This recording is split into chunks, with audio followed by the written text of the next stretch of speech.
sobre sistema respiratório, né? O sistema respiratório é responsável por levar o gás oxigênio presente no ar atmosférico para o interior do nosso organismo e remover o excesso de CO2 que estava dentro do nosso corpo, ok? Então, o que acontece? Você inspira para colocar o O2 para dentro e expira para eliminar o excesso de CO2.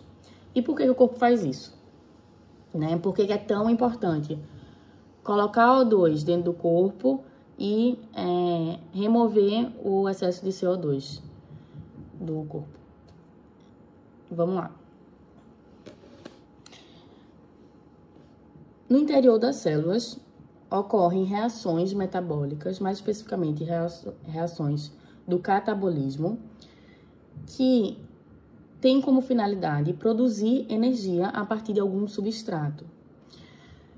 A reação metabólica, ou via talvez mais conhecida de produção de energia, é a respiração celular, que é dividida em 3 etapas.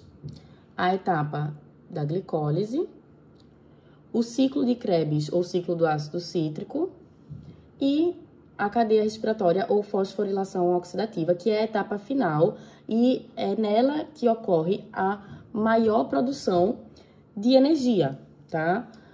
O que é energia pra gente, né? É o ATP.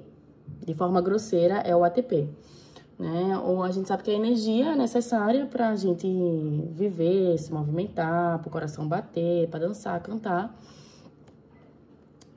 Então, nosso corpo está constantemente quebrando moléculas, né? E no caso da reação, da respiração celular, o substrato principal, né, é a glicose, que vai ser quebrada para produzir o ATP. E aí, no final da respiração celular, você tem mais de 30 moléculas de ATP sintetizadas. Só que nesse processo, você usa CO2, você usa O2, tá? Você consome gás oxigênio. E 2, você produz CO2 ou dióxido de carbono ou simplesmente o gás carbônico. Então, na etapa final da respiração celular, ou seja, na cadeia respiratória ou fosforilação oxidativa, acontece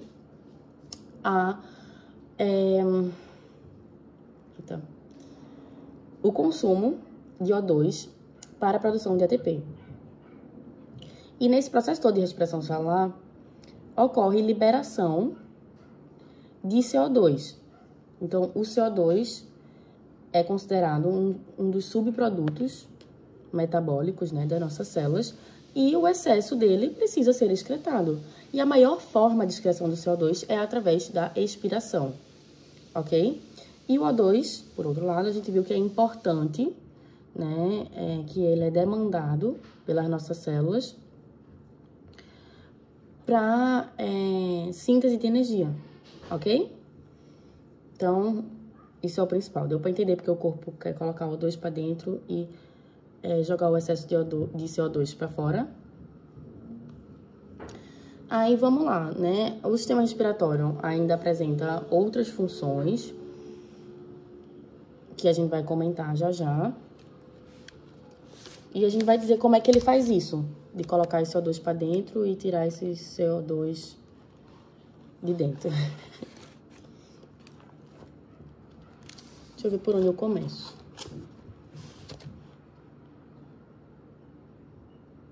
Tá, né? O O2, ele entra no nosso corpo através da inspiração. Então, você inspirou esse ar atmosférico aqui, que tá cheio de O2, né? O O2 é uma molécula, uma substância simples, formada por ligação covalente entre 2 átomos de oxigênio. E aí, o O2, então, ele é presente, né, no ar, dissolvido, enfim, no ar, ele vai passar por todo um tubo respiratório, né? Vai fazer um trajeto até chegar aos alvéolos. Os alvéolos são as principais estruturas de troca. Então, os alvéolos são responsáveis pelas trocas gasosas. Pegar o O2 presente no ar atmosférico e colocar ele no sangue, tá? E aí esse O2 cai no sangue, começa a circular pelo corpo, é distribuído pelos tecidos, entra dentro das células e vai ser utilizado, vai ser consumido pelas células para produzir energia, ok? Nesse processo, né, CO2 é liberado como um subproduto e ele vai ser excretado, né, o seu excesso vai ser removido através da expiração, tá? Essa demonstração aqui. Enfim. E aí a expiração, ela ocorre quando o CO2 que estava... No caso, assim...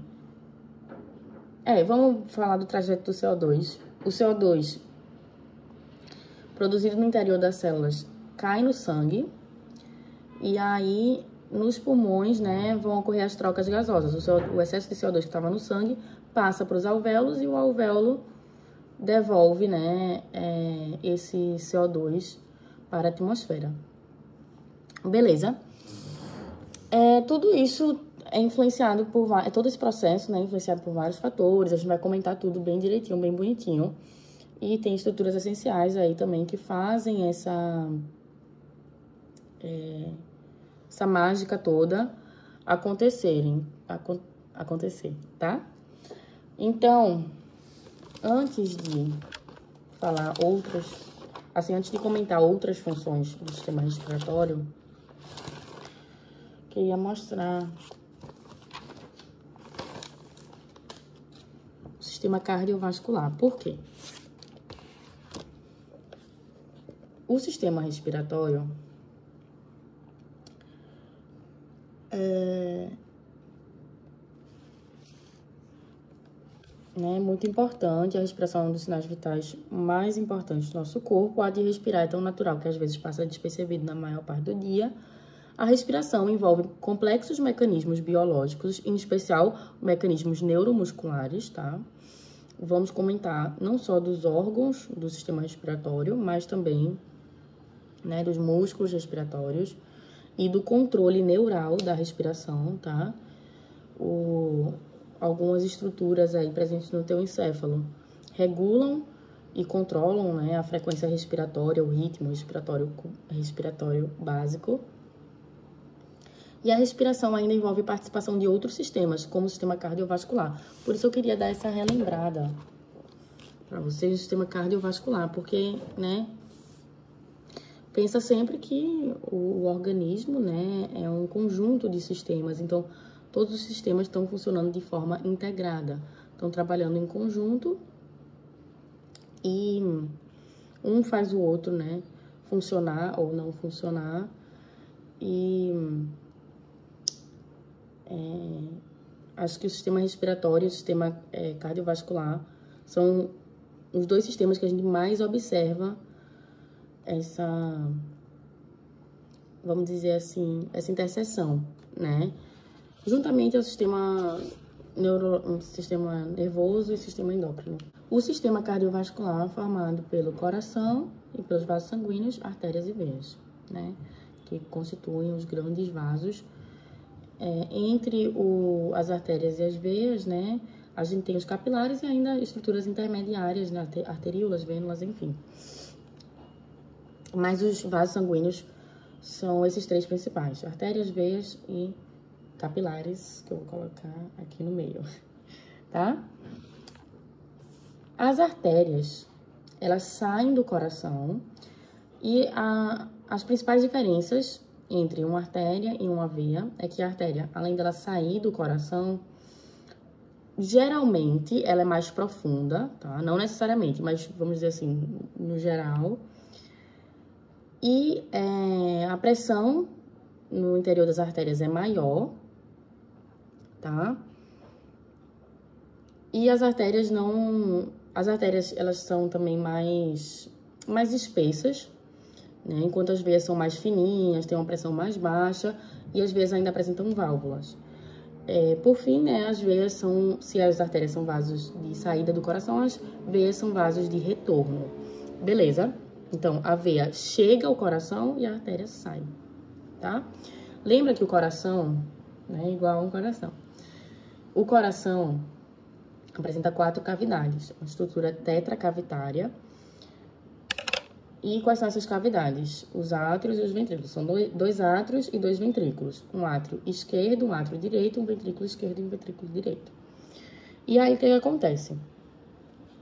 A circulação, ela serve para circular, né, nutrientes, gases, excretas e hormônios pelo nosso corpo. Substâncias, de uma forma geral, tá? Fármacos também.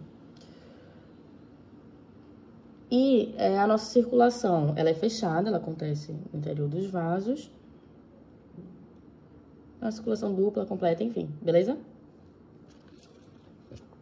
Aí, queria mostrar esse esquema para vocês, que tá diretamente ligado ao sistema respiratório. E que é importante a gente conhecer pra gente pensar não no sistema respiratório, mas no sistema cardiorrespiratório, tá? Em algo mais abrangente mesmo.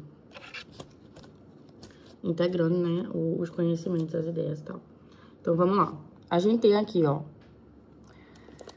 o pulmão. O que acontece? Eu falei pra vocês que o pulmão, ele vai captar o O2 do ar atmosférico e colocar esse O2 pra dentro do corpo. Então, o O2 cai no sangue, beleza? E aí, ele é transportado pela veia pulmonar até o coração. Lembra que veia chega no coração. Então, essa veia chegou cheia de oxigênio. O oxigênio que veio da tua inspiração. Aí, esse sangue rico em O2, esse sangue arterial, a gente chama, ele passa pelo átrio esquerdo, desce pro ventrículo esquerdo e é bombeado pro corpo. Vai ser mandado para os mais diversos tecidos através, né, da artéria aorta, tá? Aí, nos tecidos, ocorre consumo de O2 e produção de CO2. Aí, a célula que usou o O2 e liberou CO2, vai jogar esse CO2 no sangue. Então, agora você tem um sangue pobre em oxigênio e rico em gás carbônico, que é o chamado sangue venoso. E esse sangue, ele vai, né, ser levado até o coração através da veia cava. E aí, entra no coração pelo átrio direito, passa pelo ventrículo direito. E daqui, do ventrículo direito, ele é levado pela artéria pulmonar até o pulmão. E aí, no pulmão, você tem o quê? Que esse sangue rico em CO2, né? Esse gás carbônico em altas concentrações, ou em maiores concentrações no sangue venoso, vai ser, então, excretado pelos pulmões, tá? E vai ser lançado no ar atmosférico, é colocado para fora do corpo. Ok? Então, para entender esse esquema, enquanto o O2, né, que veio da inspiração, entra e aí todo aquele processo começa de novo. Vamos lá. A veia devolve sangue de volta para o coração. As veias são mais fininhas, possuem válvulas, são revestidas por músculo liso. Tem os capilares, que são responsáveis pelas trocas gasosas, e as artérias, que são vasos de saída do coração, no geral, eu ia dizer, no normal. No geral, são mais profundas, grossas, espessas, elásticas, não tem válvula, pulsam e aguentam maior pressão. O coração é um órgão autônomo, tá? E era isso que eu queria que a gente entendesse sobre o sistema circulatório, para a gente poder não só correlacionar, né, esses dois sistemas, como também para a gente compreender melhor mesmo como o sistema respiratório atua, e também não pensar no sistema respiratório só como sistema respiratório, mas também de uma forma mais abrangente, né, pensar num sistema cardiorrespiratório, tá? Que tá ali andando juntinho, beleza? E aí, vamos lá, né, falar das principais funções do sistema respiratório. Além das trocas gasosas que a gente comentou, né, que consiste no fornecimento de O2 aos tecidos e na remoção de CO2 dos tecidos do corpo, a gente observa também que o sistema respiratório está envolvido no equilíbrio ácido básico, ou seja, participa da manutenção desse equilíbrio, né, na manutenção do pH sanguíneo, nas faixas adequadas, né, que vão aí de 7,35 a 7,45. E o sistema respiratório auxilia o equilíbrio ácido-básico através da excreção de CO2. A gente vai detalhar isso um pouquinho mais pra frente. Além disso, né, não só o CO2 é excretado, mas também outras substâncias podem ser excretadas através do sistema respiratório. Substâncias voláteis, como álcool, água, inclusive, né, nisso que consiste o princípio de funcionamento do teste do bafômetro. Se tu ingerir o álcool, esse álcool ele vai ser absorvido, cai na circulação porta, fica ali circulando pelo teu sangue e ele pode ser excretado através dos pulmões, né, através da expiração. Então, quando tu bebe, o ar que tu expele ou exala contém álcool. E aí o bafômetro, né, é aquela bombinha, aquele aparelho que vai captar o ar que tu expirar, que tu soprar, e vai medir ali a quantidade de álcool presente nesse ar expirado, né? Se tu tiver bebido, vai ter álcool e aí é multa, e se não, não. Ok? Por último, outra função muito especial do sistema respiratório é a fonação. No sistema respiratório, a gente observa uma estrutura chamada laringe. Na laringe, né, a laringe contém as pregas ou cordas vocais. E a vibração dessas pregas vocais produz os sons, né, sons audíveis e compreensíveis aí aos seres humanos, né? Muito legal. Agora, em relação às estruturas do sistema respiratório. O sistema respiratório, ele começa no nariz. O nariz é a porta de entrada do ar e a porta de saída, né? Então, o ar entra pelo nariz, entra e sai pelo nariz, e o nariz apresenta algumas... acabei de perceber que o sistema respiratório é o primeiro... Não, o nariz é a primeira e última estrutura do sistema respiratório, né? Mas, enfim, também depende do referencial, né? Mas, tá. Ok. Se o referencial, né, for o ar atmosférico, enfim. Aí tá. No nariz, a gente encontra pelos, cílios, muco. E o que é que esses negócios todos fazem? Então, os pelos presentes no iniciozinho do nariz, eles ajudam a filtrar partículas maiores presentes no ar. O muco produzido pelo tecido epitelial olfatório, né, que é um tecido epitelial pseudoestratificado colunar ciliado, ele auxilia, né, a reter, a aprisionar partículas menores. Então, também, juntamente aos pelos, né, tem essa função de filtração. E os cílios, presentes na mucosa, vão varrer as partículas, vão expelir partículas junto com o muco, tá? Quando a pessoa tá com excesso de muco, dá aquela coriza, né, fica com catota, tá? A catota é justamente o muco endurecido. E o excesso de muco prejudica a olfação, porque prejudica que as substâncias voláteis entrem em contato com o epitélio olfatório, né? Então, o nariz, ele já tem de cara, né, 3 funções. A filtração do ar, que ocorre através da captura de partículas maiores pelos pelos do nariz e a captura de partículas menores pelo muco. A umidificação do ar e o aquecimento do ar, tá? Então, a cavidade nasal, ela é extremamente importante, né, no contexto do sistema respiratório. O ar entra pelo nariz ou pela boca, né, a boca é um órgão acessório do sistema respiratório.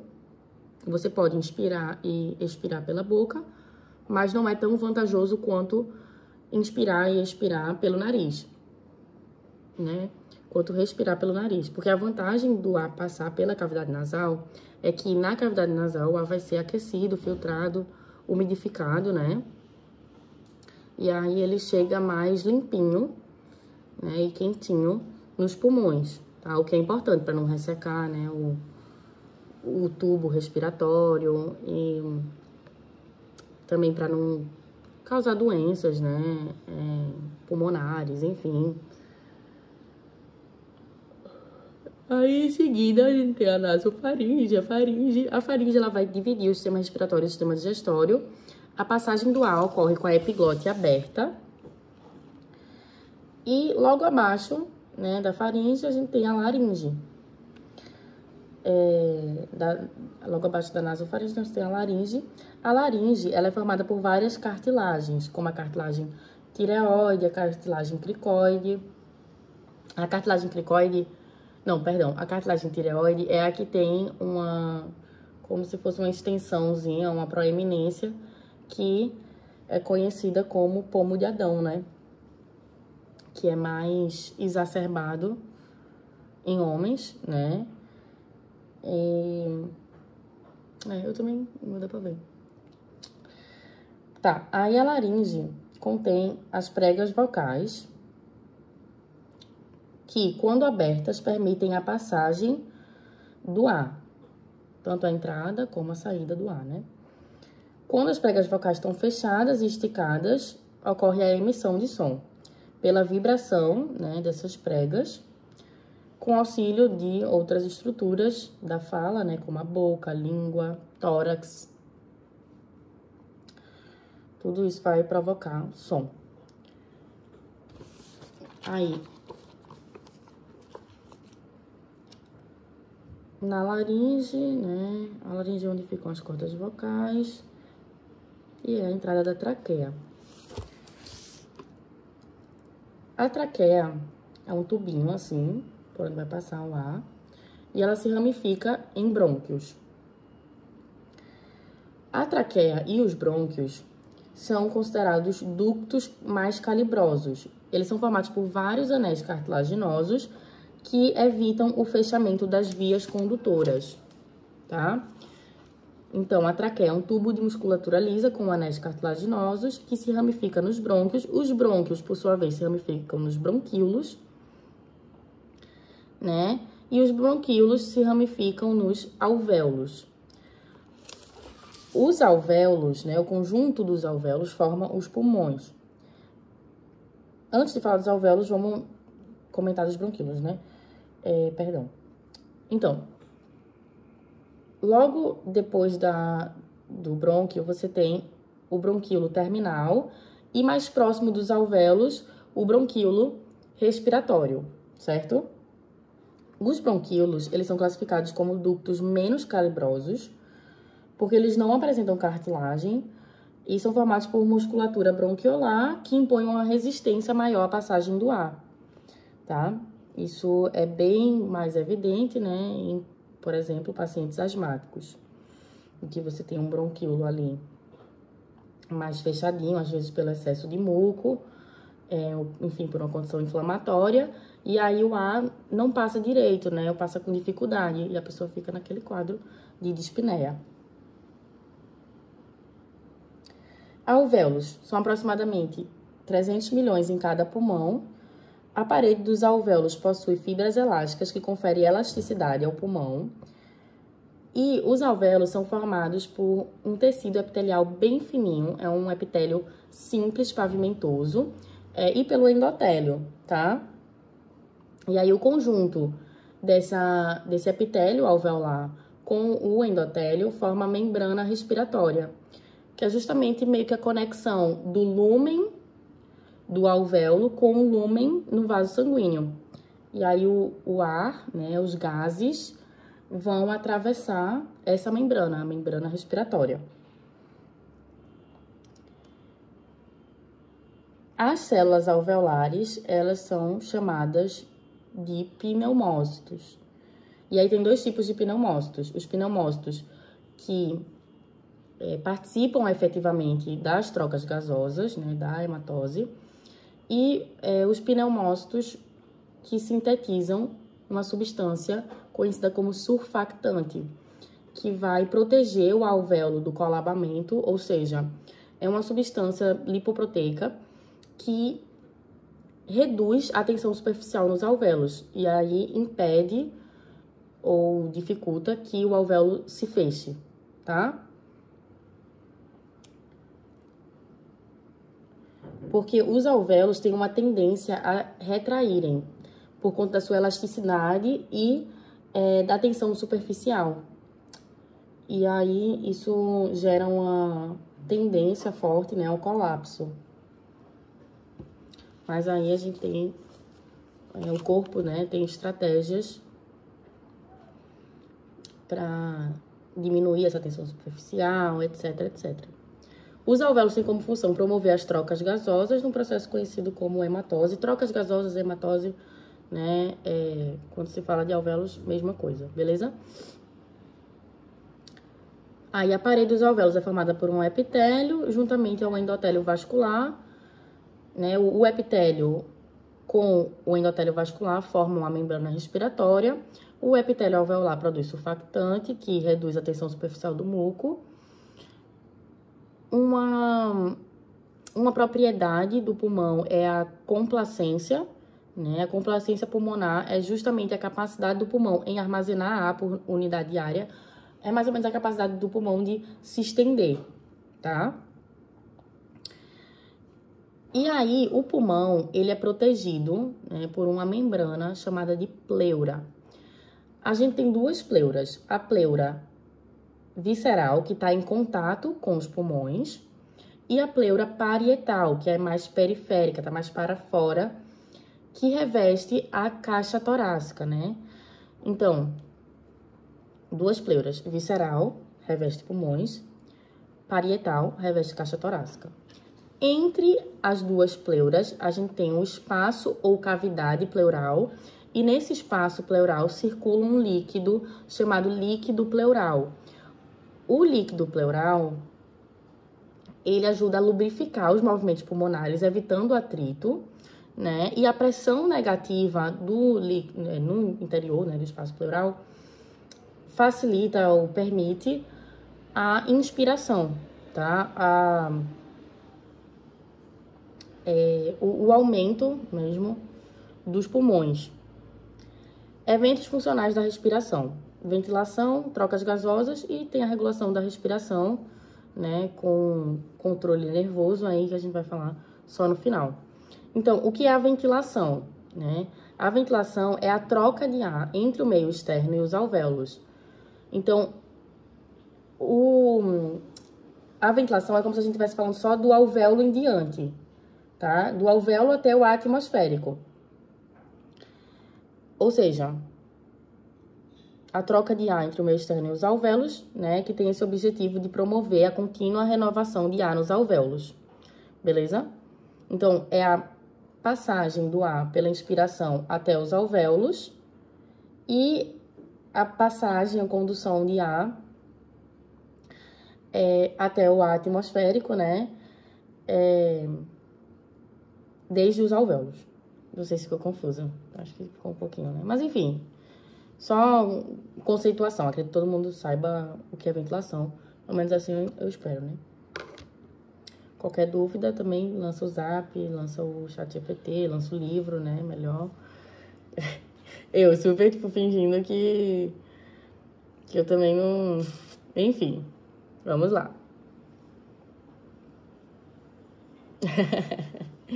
Mas né? Enfim. Estimular a leitura. Ai, que ridícula, tô me sentindo boba. Enfim, chega a me distrair. Vamos voltar. Tinha uma coisa que eu tinha que falar sobre a anatomia fisiológica do sistema respiratório, é que o sistema respiratório ele é dividido em zonas. A zona condutora, que tem a função de conduzir o ar, e é formado, né, pela cavidade nasal, boca, faringe, nasofaringe, laringe, traqueia, brônquios, e vai até o bronquíolo terminal, tá?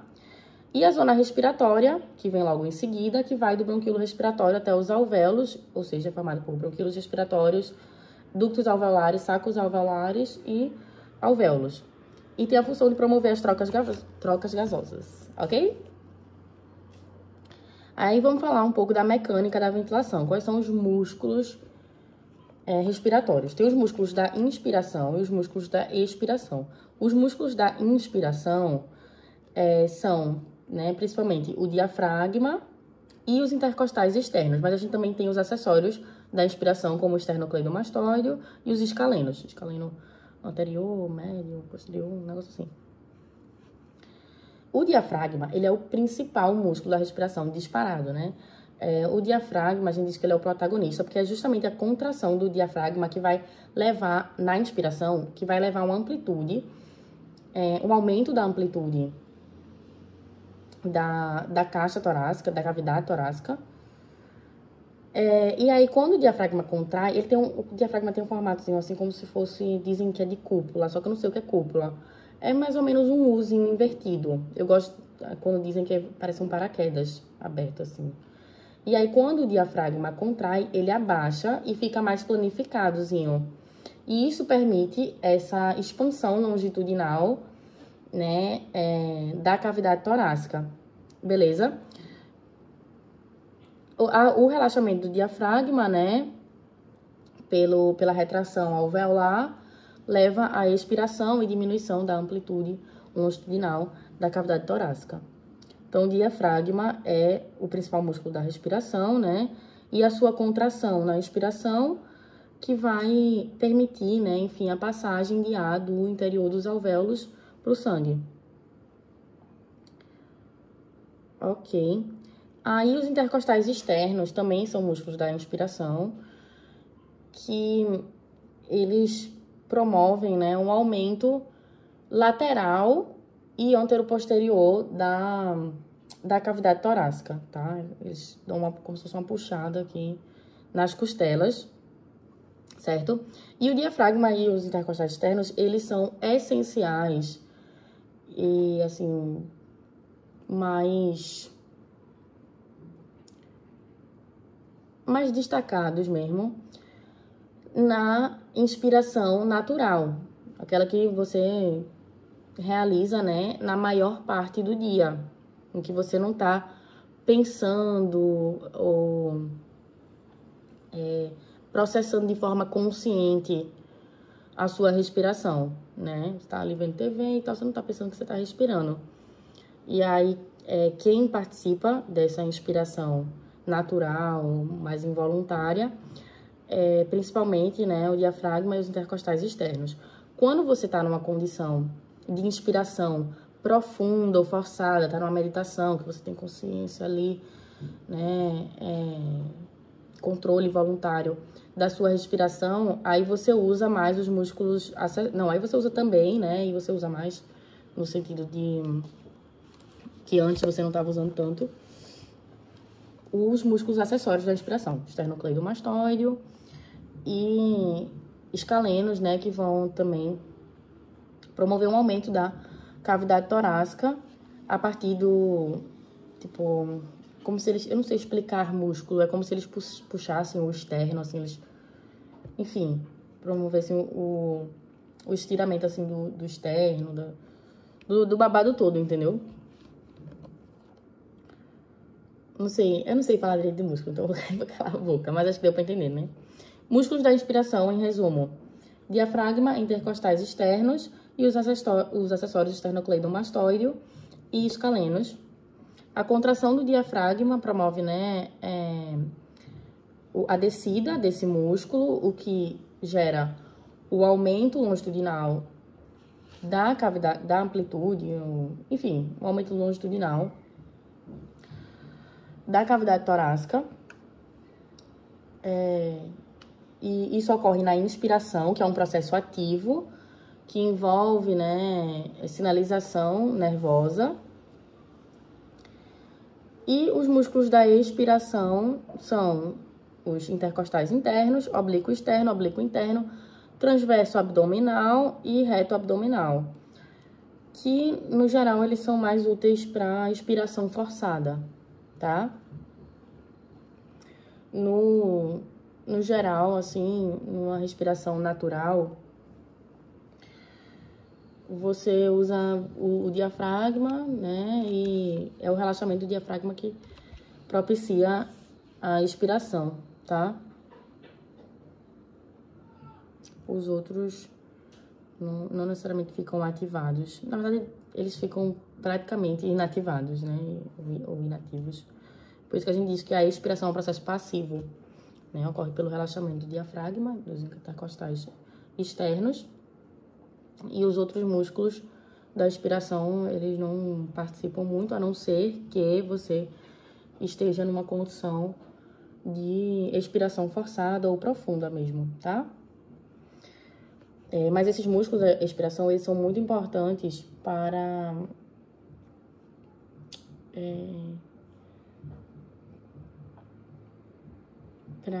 acentuar ou aumentar a compressão pulmonar, tá? Aí tem a pressão, né? A pressão, a força sobre a área, aquela coisa toda.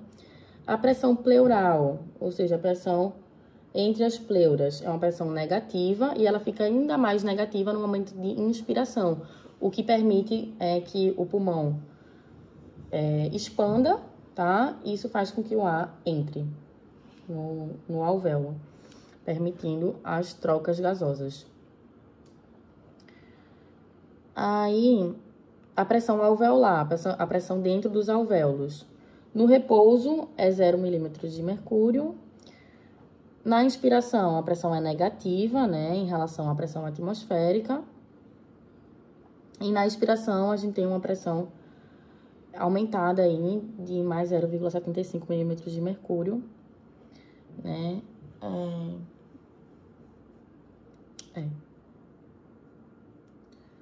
Aí, por fim, a pressão transpulmonar.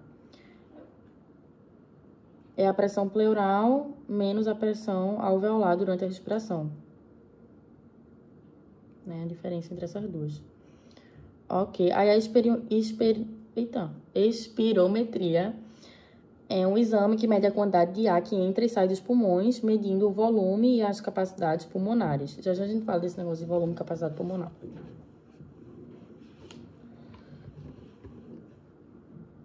Trocas gasosas ou hematose. O oxigênio no interior dos alvéolos, né, que chegou ali através da inspiração e tal, ele vai se difundir, vai atravessar a membrana respiratória e chegar ao interior do vaso sanguíneo. Do sangue, o O2 vai para as células. A célula consome o O2, produz CO2 no metabolismo, e aí esse CO2 dentro das células cai no sangue, e do sangue vai para os alvéolos, né? Do sangue lá no pulmão se difunde pela membrana respiratória e passa para o alvéolo e é eliminado do corpo através da expiração. Então, a hematose é justamente o processo de difusão dos gases entre os 3 compartimentos. Quais são os 3 compartimentos? Alvéolo, sangue, tecidos, tá? O caminho do O2, alvéolo, sangue, tecidos. O caminho do CO2, tecidos, sangue, alvéolos. Membrana respiratória é o epitélio alveolar com o endotélio capilar. Entre elas, a gente ainda tem uma lâminazinha chamada lâmina basal. A lâmina basal, né? Enfim, às vezes eu fico viajando, mas quais são os fatores que afetam a velocidade de difusão dos gases através da membrana respiratória? Diferença de pressão entre os dois lados da membrana respiratória, espessura da membrana, área de superfície da membrana e coeficiente de difusão do gás. Então, vamos lá pela lógica, né? A diferença de pressão entre os dois lados da membrana respiratória é assim. Lembra comigo, quem é que leva o sangue pobre em gás oxigênio e rico em gás carbônico para os pulmões? É a artéria pulmonar, né? E aí, você tem o capilar, né? O capilar de extremidade arterial, que tem muito CO2 e pouco O2. A tendência dos gases é passarem de um meio com maior concentração para um de menor pressão ou concentração. Então, se eu tenho uma pressão de CO2 muito alta aqui na extremidade arterial desse capilar, o CO2 ele tende a se difundir do capilar para o alvéolo. E aí, assim, né, ele vai para o alvéolo e vai ser expelido. E o O2 é o contrário, você tem pouco O2, então, no vaso, né, então a tendência é o O2 passar do alvéolo para o capilar. E aí, aqui, o capilar, a extremidade arterial e a extremidade venosa. E aí, na extremidade venosa, você já vai ter agora um sangue mais rico em O2, né, do O2 que atravessou, e mais pobre em gás carbônico, que foi o que saiu, né, do vaso. E aí, a extremidade venosa, ela vai formar, vai compor a veia pulmonar, que transporta sangue arterial até o coração.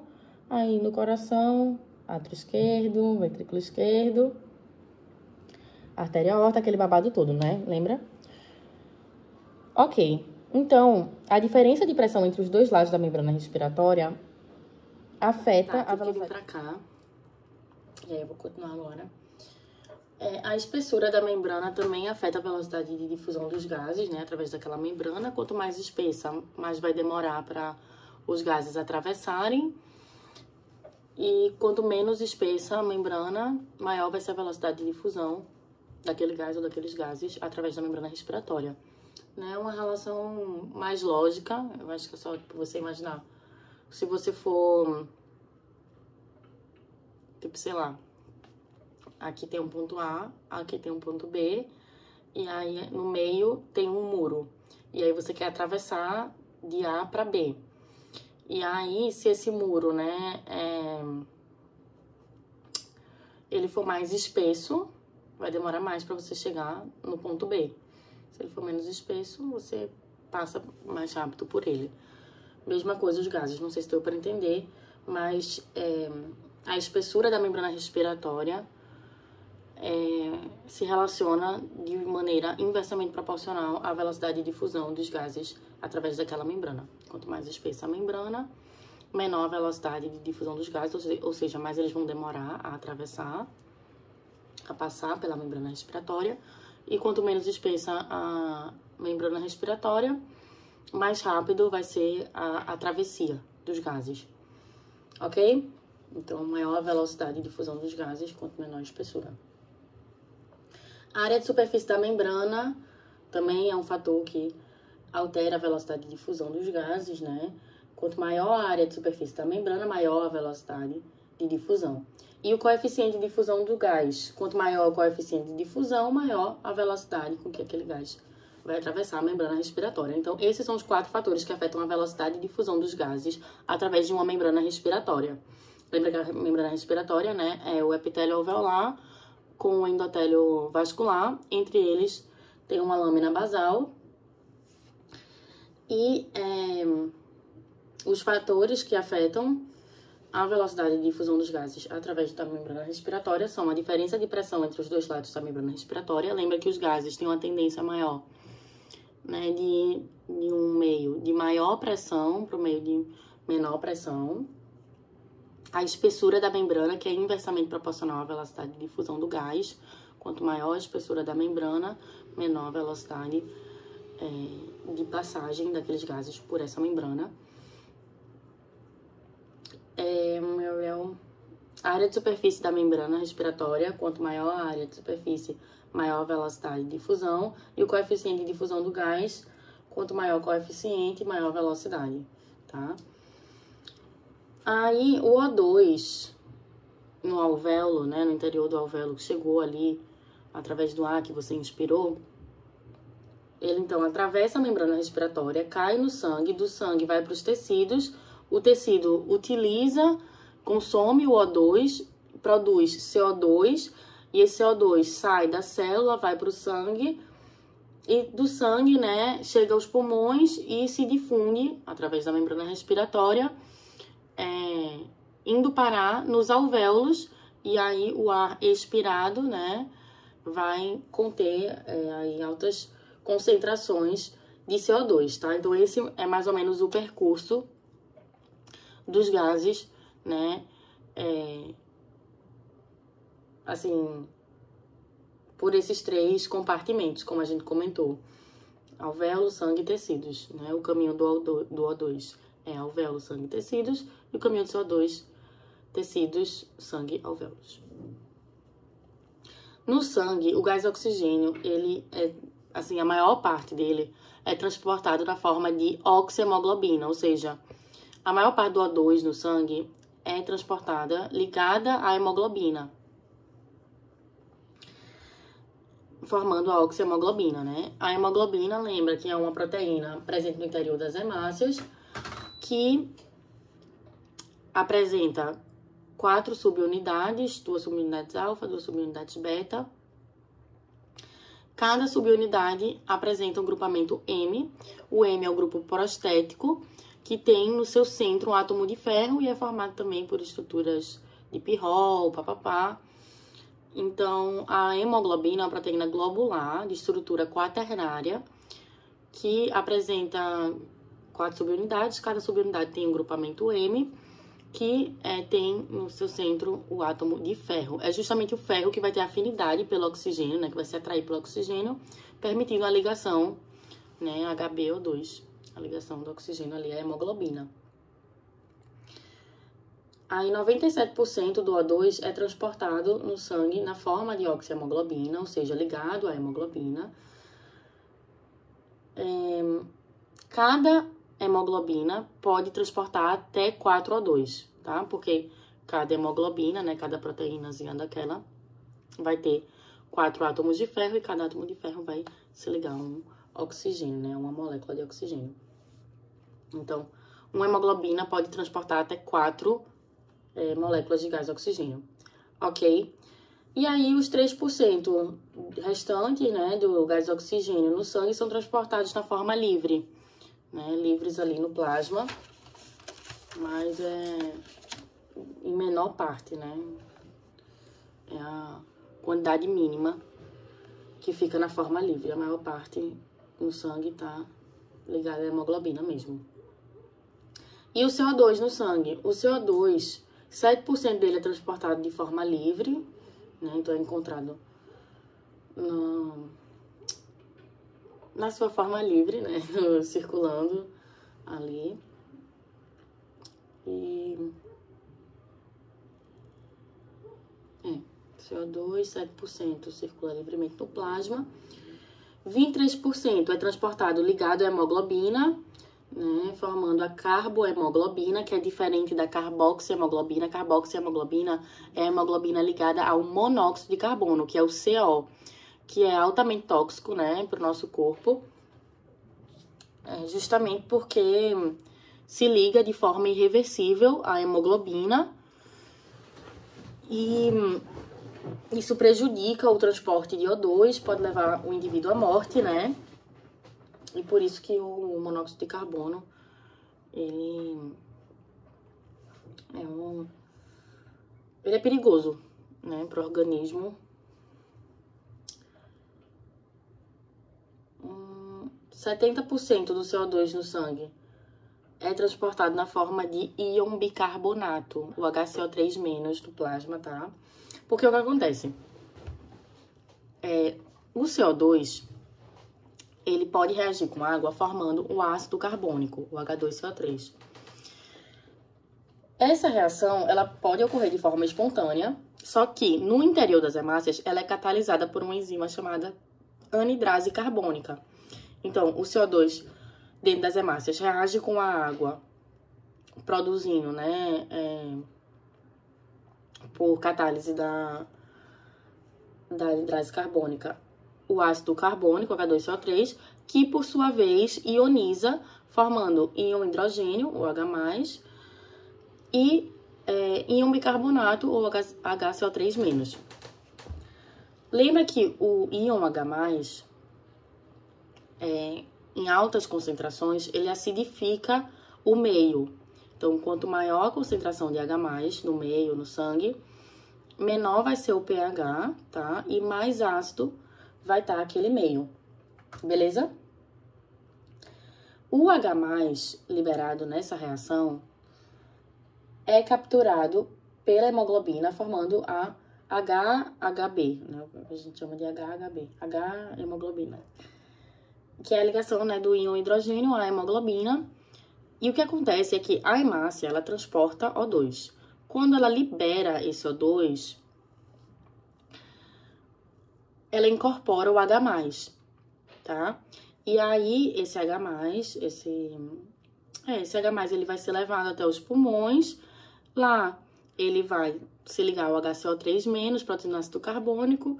Em seguida, produzindo CO2, que vai ser excretado, né, pelo pulmão.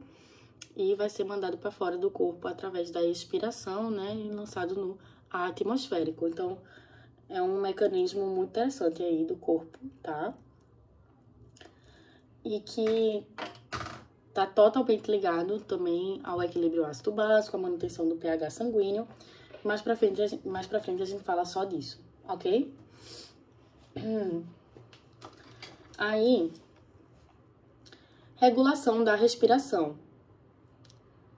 Influência do sistema nervoso sobre a respiração, né? A respiração, ela ocorre via controle neural. E aí, quais são os mecanismos de controle da respiração? Tem o controle pelo centro respiratório e o controle químico da respiração. O controle pelo centro respiratório consiste em grupos respiratórios localizados no tronco encefálico, mais especificamente na ponta e no bulbo, que vão regular a respiração. Tem um grupo respiratório dorsal, que ele está mais atrelado ao controle da inspiração e da frequência respiratória natural, da maior parte do dia, né, aquela de controle involuntário, então ela regula o ritmo respiratório básico. O grupo respiratório ventral, por sua vez, atua na respiração profunda. Então, quando você tem consciência, né, da respiração, você está pensando de forma consciente, controlando voluntariamente a ventilação, ou enfim, até em ventilações forçadas, profundas, durante exercício físico, tá? Você ativa esse grupo respiratório, o grupo respiratório ventral, tá? Tem um grupo pneumotáxico e é isto, ok?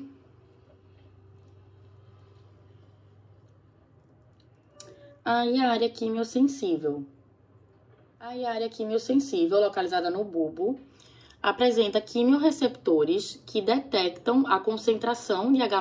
Então, quando você tá com sangue muito ácido, tem altas concentrações de H+, na corrente sanguínea, o bulbo percebe isso e aí, o que é que ele faz, né? Aumenta a ventilação, para que você excrete mais CO2, para que você expire mais, liberando mais CO2, porque o CO2, ele acidifica o sangue. Quanto mais CO2 do sangue, mais H+, mais isso estimula. Mais ocorre estimulação da área quimiosensível do bulbo, e aí ocorre aumento, né, da ventilação pulmonar para promover diminuição das concentrações de CO2, o que leva, né, ou tem como objetivo um equilíbrio do pH, ok? Então, é a quantidade de H+ do sangue que estimula o bulbo, e aí quando o bulbo percebe que tem muito H+, aí ele estimula a ventilação, tá? Para diminuir o CO2. Já a gente fala mais de equilíbrio ácido básico. Agora eu vou fazer mais ou menos uma revisão geral. Na verdade, só vou ver o que a Marcela colocou nos slides para ver se tem alguma coisa que eu não falei. Com certeza, né? Tem. Enfim, depois eu vejo umas outras anotações. Para ficar sendo bem repetitiva mesmo. Funções do sistema respiratório: trocas gasosas, condução do ar, aquecimento e umidificação do ar, fonação, olfação, equilíbrio ácido básico, regulação da temperatura. Organização do sistema respiratório: cavidade nasal, faringe, laringe, traqueia, brônquios, bronquíolos, pulmão, alvéolo, coração. Vias respiratórias superiores: nariz, faringe e laringe. Inferiores, do bronquíolo, na verdade, eu acho que é da traqueia em diante, né?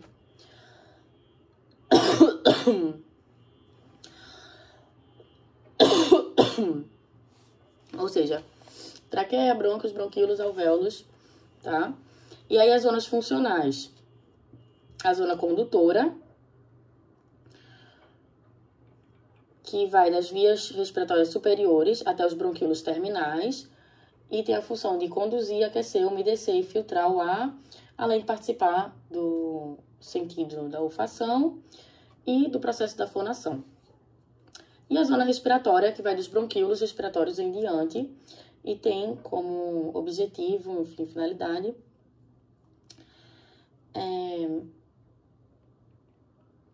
promover a hematose. Gerações das vias aéreas, bifurcação progressiva das vias aéreas pulmonares. Quanto mais inferior você vai... Quanto mais inferior você vai,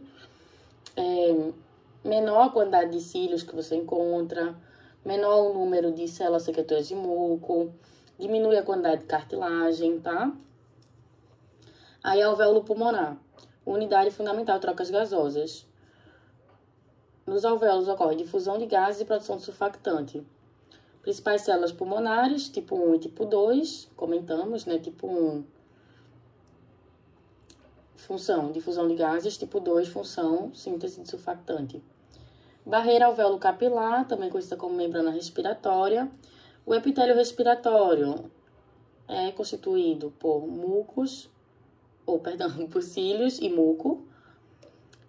E os cílios, né, varrem o carpete de muco e o muco aprisiona pequenas partículas estranhas. Músculos da respiração, inspiratórios, esternocleidomastoideo, escalenos, intercostais externos e diafragma. Expiratórios, intercostais internos, oblíquo externo, oblíquo interno, reto abdominal e transverso do abdômen. Pleura, são duas, parietal e visceral. Parietal produz ultrafiltrado, visceral contém vasos linfáticos que drenam o líquido do espaço pleural. O espaço pleural contém o líquido pleural, que lubrifica o espaço ou cavidade pleural, facilitando as mudanças fisiológicas de tamanho e forma dos pulmões. Fonte de sangue do sistema respiratório, quem é que irriga esse sistema? Artérias pulmonares, artérias brônquicas. Artérias pulmonares, maior fonte de sangue para os pulmões, transporta sangue venoso, supre os alvéolos da unidade respiratória terminal. Artérias brônquicas são ramificações da aorta, carregam sangue recém-oxigenado, suprem as vias aéreas de condução.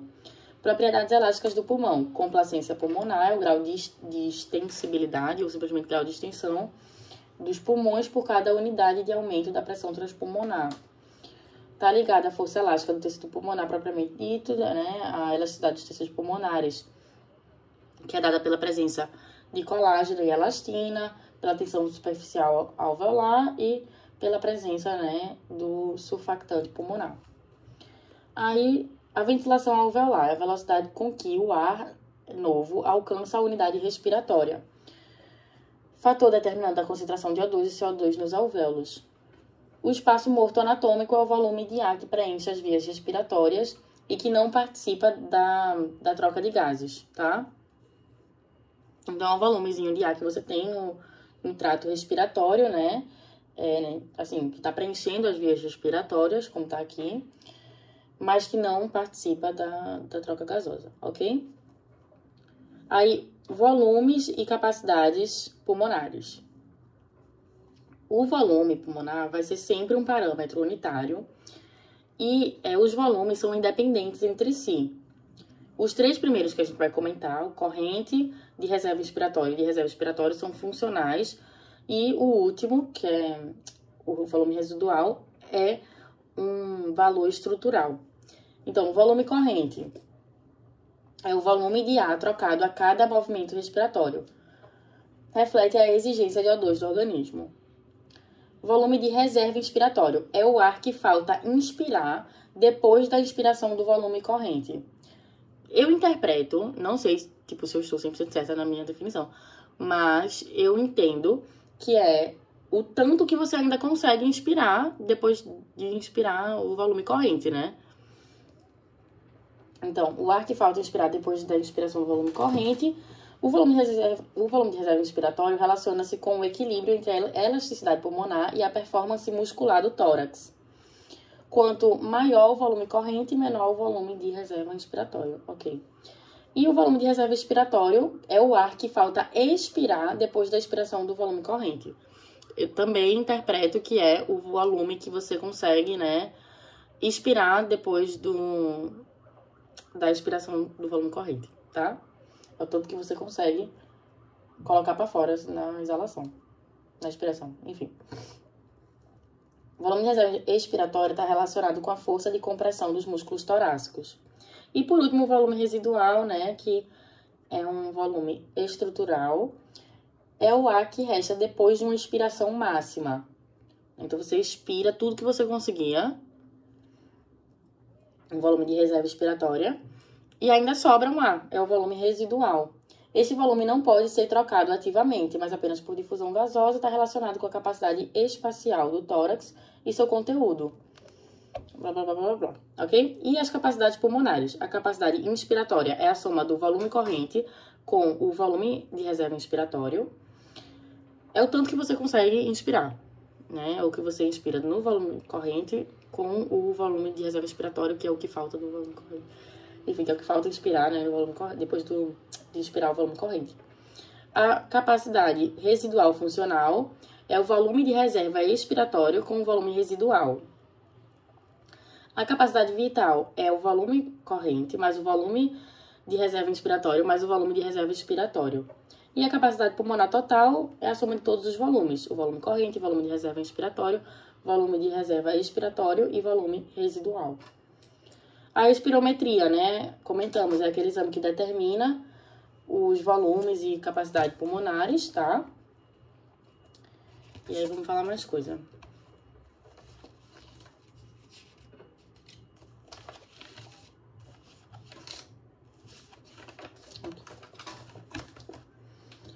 Princípios físicos das trocas gasosas. Os gases, individualmente ou em uma mistura, movimentam-se de áreas de maior pressão para áreas de menor pressão. Lei de Fick. A velocidade de transferência de um gás através de uma lâmina de tecido é proporcional à área do tecido e à diferença de pressão parcial entre as áreas e inversamente proporcional à espessura. A velocidade do gás, então, proporcional à área, a diferença, né? Inversamente proporcional à espessura daquela membrana, daquela lâmina, né? Fatores que afetam a velocidade de difusão dos gases através da membrana respiratória. Vimos diferença de pressão parcial dos gases, né? Através da membrana. Espessura da membrana, área de superfície da membrana e coeficiente de difusão do gás. Coeficiente de solubilidade dos gases, né? O CO2 é um pouco mais de 20 vezes mais solúvel que o O2. Hematose consiste na troca de gases através da membrana respiratória entre o alveolar e o sangue capilar. E o sangue capilar e o alveolar, né? De modo que o O2 tende a se difundir do alveolar para o sangue. E o CO2, tende a fazer o inverso, ou seja, o O2 tende a passar do alvéolo para o sangue e o CO2 tende a passar do sangue para o alvéolo, ok? O fluxo total de gás entre o alveolar e o sangue é a soma de múltiplos eventos de difusão ao longo de cada capilar pulmonar durante o ciclo respiratório. Papel de hemoglobina no transporte de O2, né? 97% do O2 no nosso sangue está sendo transportado ligado à hemoglobina e 3% na sua forma livre ali, dissolvido no plasma. Efeito Bohr. Quando a hemoglobina se liga ao O2, ela libera próton. E quando se desliga de O2, incorpora H+, entendeu? Então, a hemoglobina se ligou ao O2, liberou H+. Liberou O2, incorporou H+, tá? Se ligou ao O2, liberou H+. Liberou O2, incorporou H+. Deu pra entender esse movimento? É isso que acontece na hemoglobina, tá? Isso é extremamente importante, né, para a formação de CO2 lá no pulmão, para que você consiga, né, excretar, assim, aumentar a pressão parcial de CO2 e por consequência, né, excretar esse gás, tá? O transporte de CO2 no sangue, 70% do transporte de CO2 na corrente sanguínea ocorre com o dióxido de carbono na forma de íon bicarbonato. 23% acontece com o CO2 ligado à hemoglobina, formando a carbohemoglobina. E 7%, né, é o CO2 na sua forma livre circulando no plasma, tá? Efeito Haldane. Quando a hemoglobina se liga ao O2, a afinidade pelo CO2 é diminuída. E quando se desoxigena, sua afinidade pelo CO2 aumenta, ok? Efeito Boy e efeito Haldane são adjuvantes. Controle da respiração. Controle químico, nervoso e mecânico. Promovendo resposta cardiovascular e metabólica. Elementos básicos, centro respiratório na ponte, no bulbo, né? Sensores receptores enviam informações para o centro respiratório, ou seja, são vias aferentes. E as vias eferentes que saem do centro respiratório enviam uma informação para as estruturas efetoras, né? Nesse caso aqui, os músculos respiratórios. Controle neural da respiração. Liberação simpática da medula da glândula adrenal de norepinefrina e epinefrina levam à dilatação da árvore brônquica.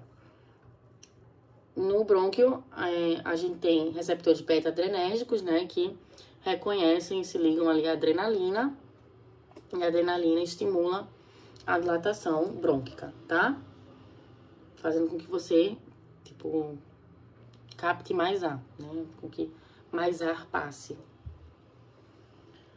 Então, estímulo simpático, ok? Secreção de acetilcolina pelas fibras parasimpáticas do nervo vago levam a constrição leve a moderada dos bronquíolos. Reflexos que se originam dos pulmões podem ativar nervos parasimpáticos, por exemplo, em casos de irritação da membrana epitelial das vias aéreas, quando você, por exemplo, foi exposto a gases nocivos, tá com alguma infecção, ou, enfim, inalou poeira, fumaça, né? Tudo isso. Aí, centro respiratório, tronco cefálico. Grupo respiratório dorsal, nervos 9 e 10, glossofaríngeo e vago. Aí tem os quimiorreceptores periféricos, os barorreceptores, no pulmão e traqueia. Enfim, o grupo respiratório dorsal rege, né, dita o ritmo básico respiratório e manda sinais inspiratórios em rampa para o diafragma, levando à contração do diafragma, né? Acho que eu comentei que esses impulsos nervosos despolarizam as fibras musculares do diafragma, aí o diafragma contrai e quando ele relaxa, né, ocorre a expiração. No momento da inspiração, o diafragma está contraído. E aí você tem uma diminuição da pressão no pulmão, um aumento do volume. E na expiração é o contrário, o diafragma relaxado, aumento da pressão. E o que mais? Aumento da pressão alveolar, aumento do volume pulmonar, diminuição do volume pulmonar, enfim. O grupo respiratório ventral é um controle respiratório extra. Aumenta a ventilação, etc e tal. Né? Auxilia. Enfim. E fica, mais ativo em momentos em que a pessoa tá fazendo uma atividade física ou tá meditando, né?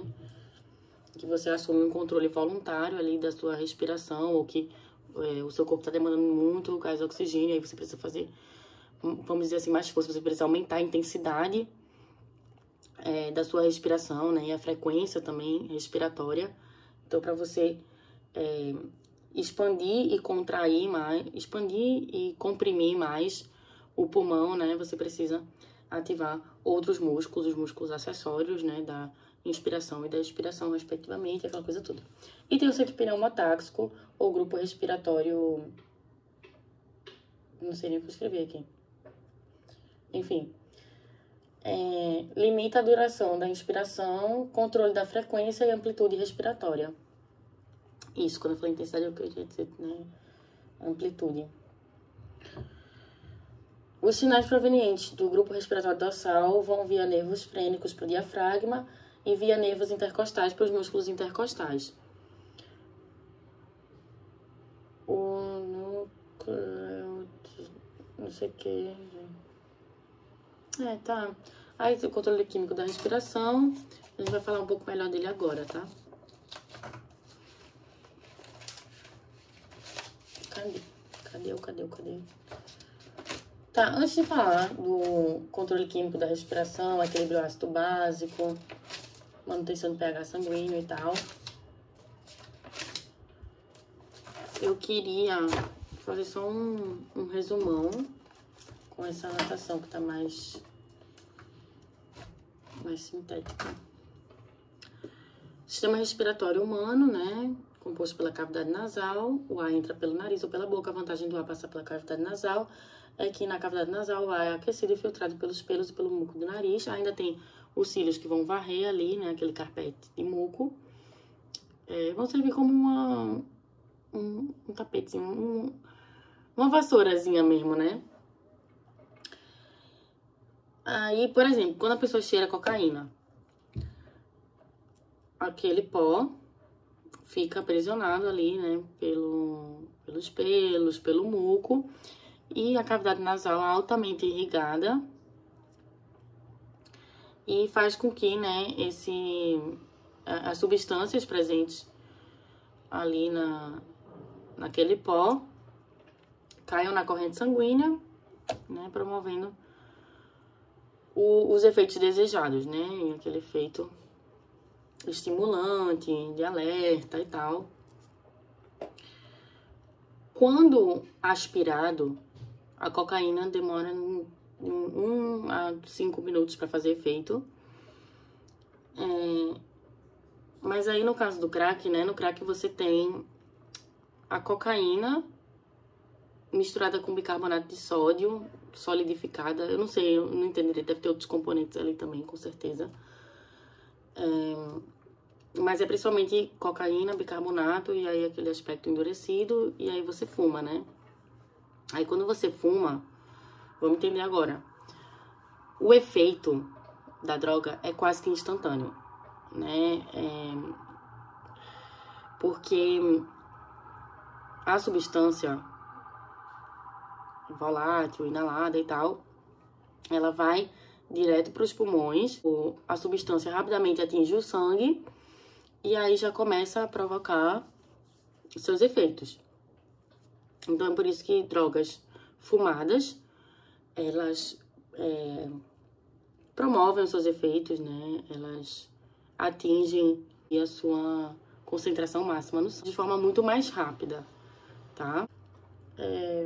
Só que aí qual um dos grandes problemas da droga fumada, além da droga ali, né, que, enfim, tem um potencial de causar uma dependência química, etc, aquela coisa toda, né, pode causar uma intoxicação e etc.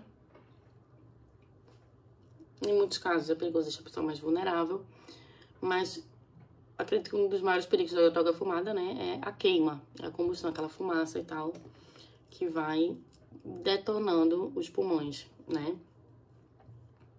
Tanto que eu acho que o cigarro é a principal causa de enfisema pulmonar. Enfim, tá? Vamos lá. Pulmão... pronto. Aí faringe divide o sistema respiratório e o sistema digestório. Permite a passagem do ar com a epiglote aberta, né? Laringe, a entrada da traqueia, onde ficam as cordas vocais. Pulmão, vias aéreas inferiores. Traqueia, brônquios, bronquíolos, alvéolos pulmonares, né, no pulmão. Aí a traqueia, tubo de musculatura lisa com anéis cartilaginosos, se ramifica nos brônquios, os brônquios se ramificam nos bronquíolos, os bronquíolos se ramificam nos alvéolos, e os alvéolos, né, realizam a hematose, compõem o pulmão. E, enfim, eu sei que eu já falei essas coisas, só procuro fazer um resumão, tá?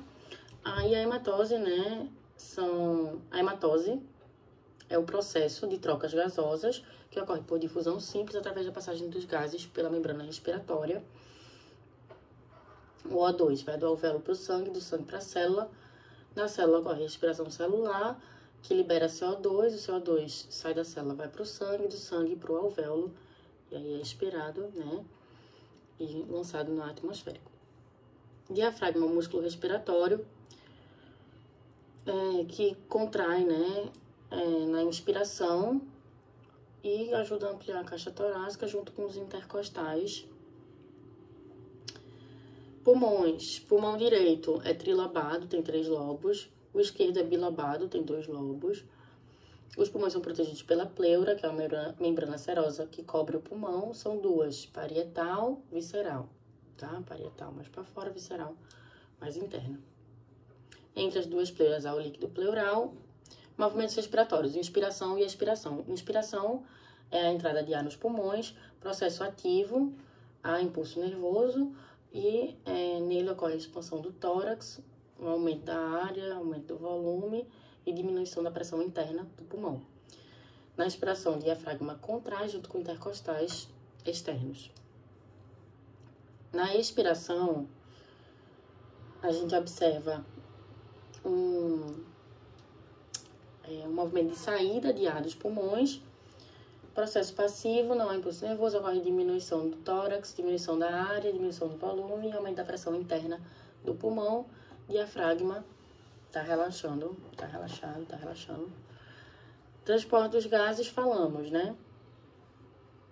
O2 no sangue, 3% está dissolvido no sangue, sendo transportado na sua forma livre. 97% em forma de oxihemoglobina, ou seja, ligado à hemoglobina. CO2 no sangue, 7% dissolvido, 20 e poucos por cento, né, ligado à hemoglobina, formando a carbohemoglobina. 70% é transportado na forma de íon bicarbonato, HCO3-. Aumento da concentração de CO2 no sangue, acidifica o sangue, o bulbo percebe. CO2 reage com água, formando ácido carbônico. O ácido carbônico ioniza, liberando H+, e íon bicarbonato. Então, aumento na concentração de CO2 aumenta a concentração de H+, diminui o pH sanguíneo. A diminuição da concentração de O2, por outro lado, é percebida por quimiorreceptores na artéria aorta e carótida, tá? Doenças pulmonares, não, vamos falar disso não.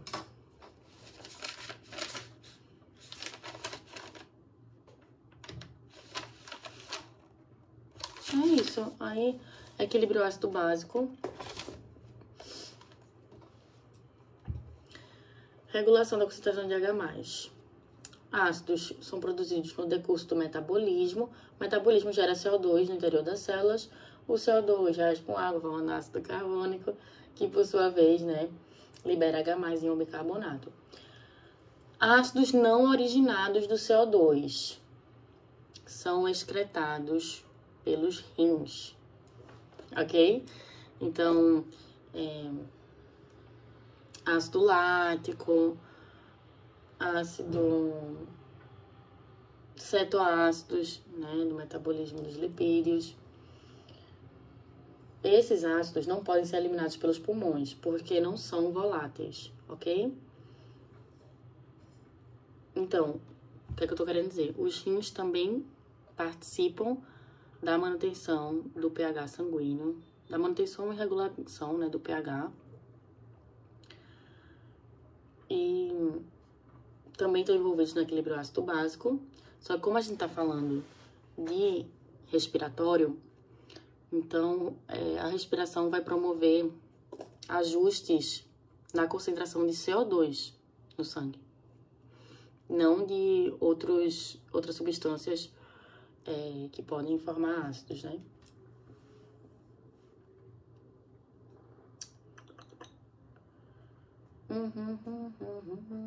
H+ no sangue. A concentração de H+ no sangue, ela varia de 35 a 45 nanomol por litro, o que equivale ao pH de 7,35 a 7,45. É importante que o pH do nosso sangue esteja estável e esteja situado nessa faixa de 7,35 a 7,45, sem sofrer grandes variações,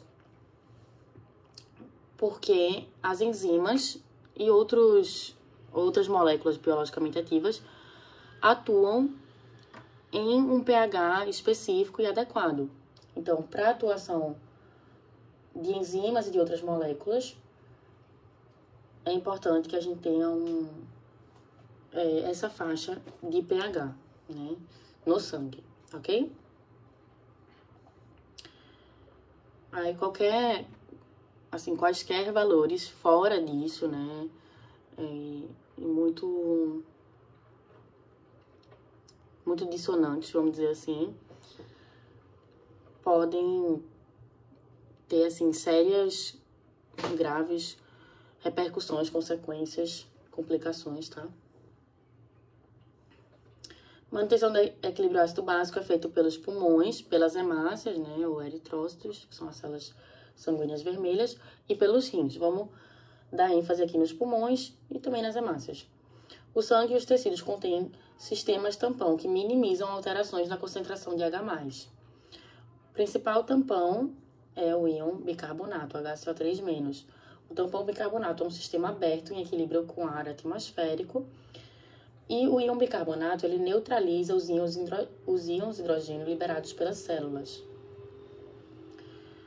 Aumento na concentração de H+, né, o íon bicarbonato vai incorporar esse H+, formando ácido carbônico, ou seja, tamponando o íon hidrogênio, né, e não permitindo mudanças bruscas no pH, principalmente queda do pH, nesse caso, né, de aumento de H+. E aí isso vai levar a formação de H2CO3 pela ligação, né, do H+, com HCO3-, vai levar à produção de CO2 e água, e esse CO2 vai ser eliminado pelos pulmões. Então, quando você tem muito H+, você vai ventilar mais, tá? Para diminuir o CO2 do sangue. A diminuição da concentração de H+, por sua vez, faz com que o ácido carbônico presente no sangue produza, né, H+ e HCO3-. Outros tampões biológicos, hemoglobina, tampona H+, e proteínas e fosfatos intracelulares também ajudam aí nesse processo. Acidose, processo que leva à diminuição do pH sanguíneo, por diminuição do íon bicarbonato ou aumento da concentração de CO2. Sangue muito ácido, denominado, né, assim, é enquadrado como uma condição de acidemia e pode estar associada a hipercalemia, ou seja, altas quantidades de potássio no sangue, porque para tentar, tipo assim, o que acontece? Deixa eu pensar. É alguma coisa mais ou menos assim, tipo, o CO2 tá em excesso no sangue, nessa condição, e aí você vai colocar o CO2 para dentro da célula. Quando o CO2, é isso mesmo? Não, você vai colocar o H+ dentro da célula. Quando o H+ entra na célula, o potássio sai. Então, por isso que uma pessoa com acidemia, né, pode ter altos níveis de potássio na corrente sanguínea. Porque tá fazendo muito isso, né? Alcalose, processo que leva ao aumento do pH sanguíneo, seja pelo aumento de íon bicarbonato ou pela diminuição de gás carbônico. A alcalemia, que é caracterizada, né, pelas baixas quantidades de H+ no sangue, pode estar associada à hipocalemia, baixo potássio, tá? Basicamente a lógica inversa do que a gente falou na acidemia. A gasimetria é um exame que determina os gases no sangue, vai medir pressão de O2, pressão de CO2, pH, e a partir disso calcular a concentração de íon bicarbonato e outros outros valores, enfim, outras coisas que você queira saber, assim, beleza? É mais ou menos isso. Eu acho que eu falei muita coisa, que eu sempre falo, né? Mas aí eu espero que tenha dado pra entender. E que eu tenha falado tudo certo. Ai.